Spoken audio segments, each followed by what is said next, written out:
Profoto recently sent me the just released Profoto A10. They asked me to make a video featuring one of the craziest new features of this light, the ability to sync the flash with a smartphone.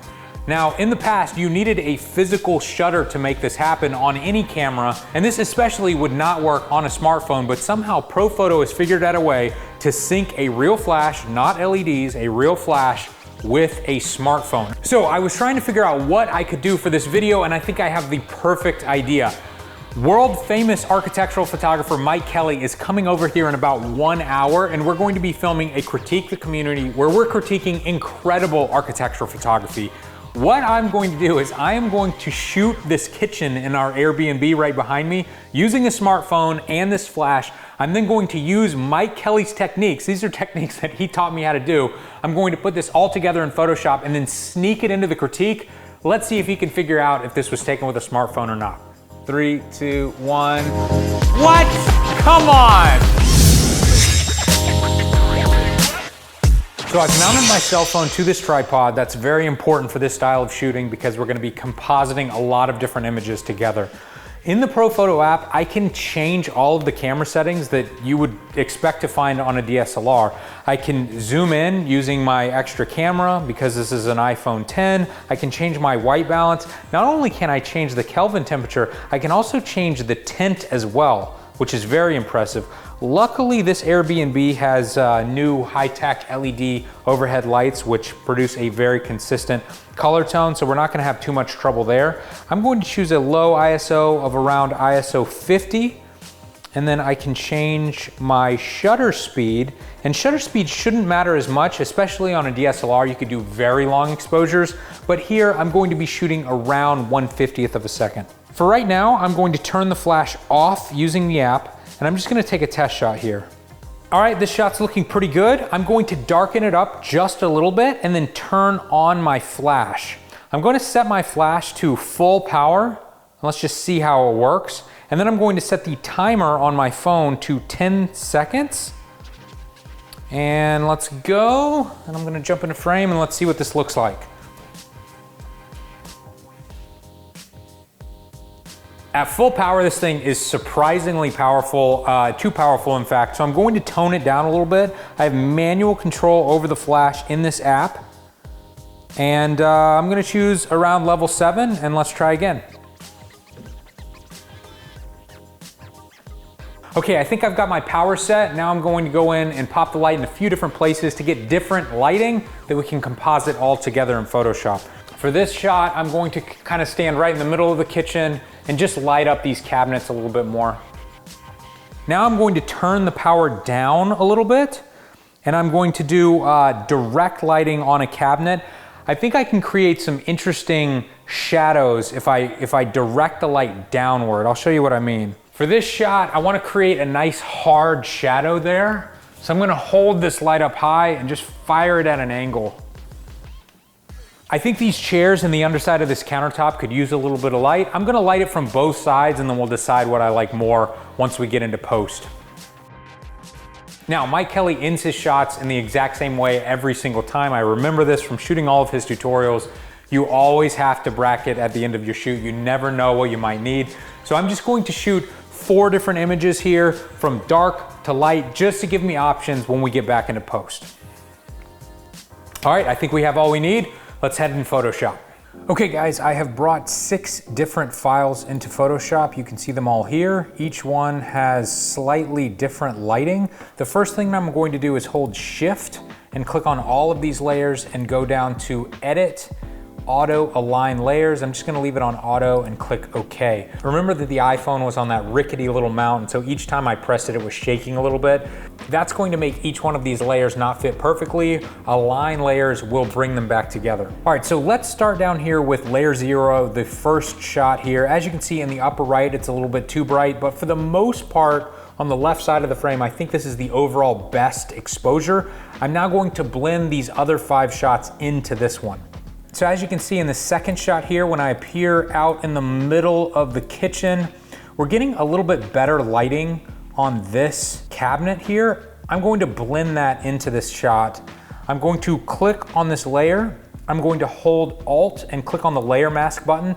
That is going to delete everything out. And then with a white paintbrush, I can paint back in what I want.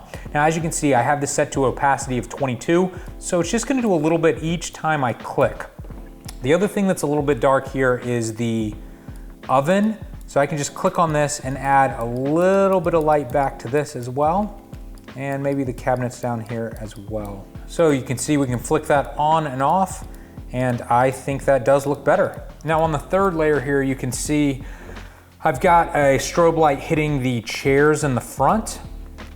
I might like the strobe light hitting from this side or the other side. I haven't decided yet. I have both files to play with, but I'm going to do the exact same thing here. I'm going to hold Alt and click the layer mask button, and then just, once again, with a white brush, paint back in here what we want to see. And as you can see, I can also grab that darker floor as well. So the next layer here you can see is a much darker exposure. I grabbed that just in case that window was too overexposed, and I think it is. So I'm going to do the exact same thing again, hold Alt, click the mask button, and then just paint back in this window just a little bit here. Now, if I've gone too far, I can hit the X button. That's going to change it back over to black, and I can just paint away where I feel like I've gone a little bit too far. Now for this shot here, you can see I've got the flash up real high and I'm firing down, and I wanted to create an interesting shadow being cast by the cabinets here on the wall. I don't like the shadows being cast by the handles, but I do like the shadow on the wall. So let's see what we can do here. Once again, layer mask, soft brush, opacity low. Let's just paint this in.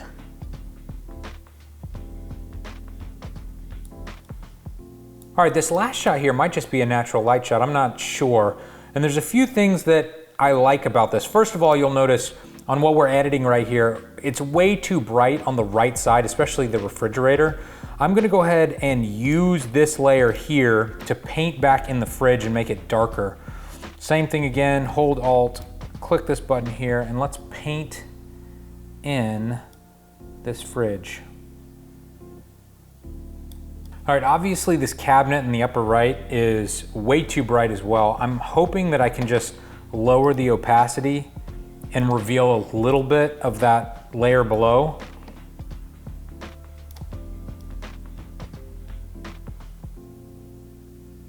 Now the other thing that I might like in this last layer is the chairs being lit from the other side. Let's go ahead and just draw those in real quick and see if we like them. So I think I prefer the lighting coming from the left. I think I'm gonna leave it like that. I'm now going to hit Control Shift Alt E. It's going to create one layer with everything all in it. And the last thing that we need to do is make sure that our vertical and horizontal lines are all straight. I'm just going to drag out these rulers here. I'm then going to click on Edit and Transform and Skew.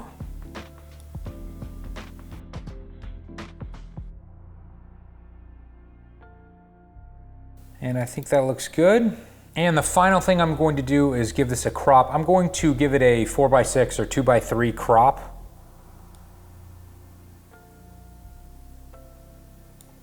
All right, this is my finished image. Is it world class? Is it portfolio worthy? Probably not. Will it fool Mike Kelley though? I think so. I don't think there's any way he's going to guess this was taken on a cell phone. It definitely looks like a professional image. And I wonder if he's even gonna notice that the kitchen that I photographed is literally right there. I mean, we're gonna be filming right here looking at it, but I bet you he's not even gonna notice. He's supposed to get here in about 10 minutes. Let's see how it goes.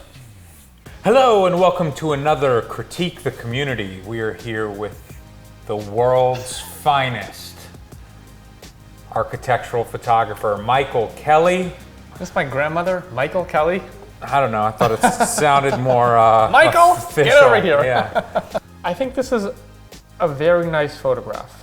I love this. I feel like this looks so good. I love this picture. I saw this, I cheated a look. This is your favorite image so far? Yeah. What?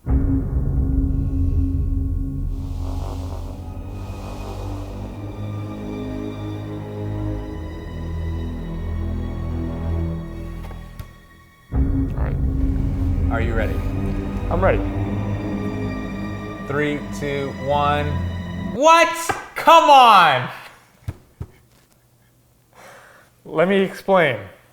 I don't think it is a bad image, but I think there is a lot that can be done to improve it very easily. The faucet, what's going on with the faucet? It's like kind of bent weird.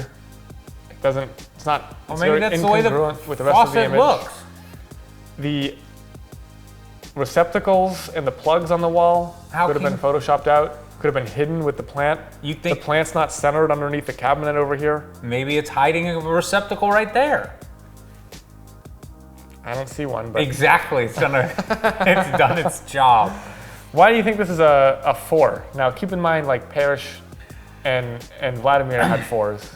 And you think Okay, this is- I think this is a solid picture. So then that's 3. I could lower my rating to a 3. but Maybe you gotta maybe come up I to a 3. knee-jerked too hard after the 5. I don't know. Keep going. I'm interested to hear your- I mean, I don't know. I think there's lots of interesting lighting going on. I like that cut of light that's I under do like the cabinets. cut, yeah. I like the interesting highlights on the I chairs do like in the the light on the front. chairs, yep. I don't know. It looks very familiar to me. That is incredible natural light, if it is natural light. Mm-hmm. Maybe there's a skylight and directional light coming at the same time. Looks like it. Does it look familiar to you?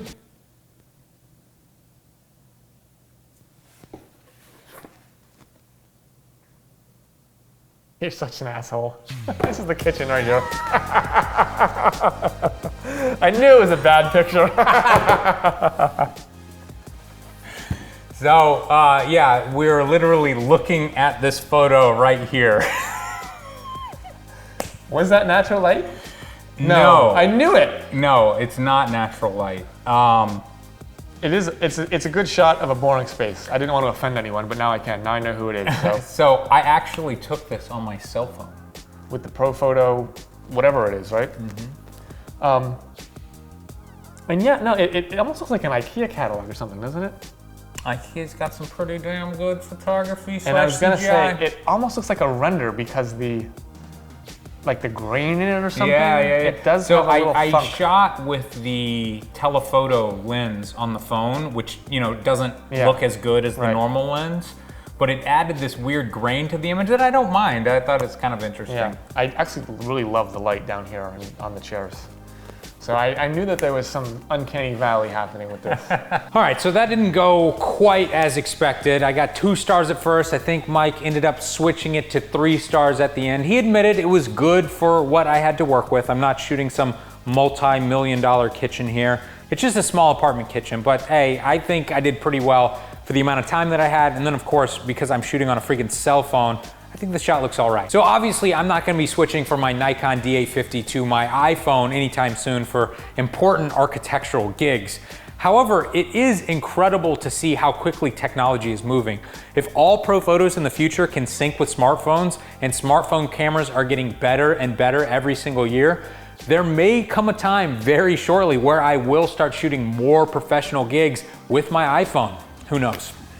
For more free content just like this, head over to fstoppers.com. And if you'd like to learn more about architectural photography and really learn from the best, not someone who has already learned from the best, check out Mike Kelley's tutorials, the Where Art Meets Architecture series. He goes incredibly deep into real estate and architectural photography, and he uses a little bit more complex gear than your standard iPhone.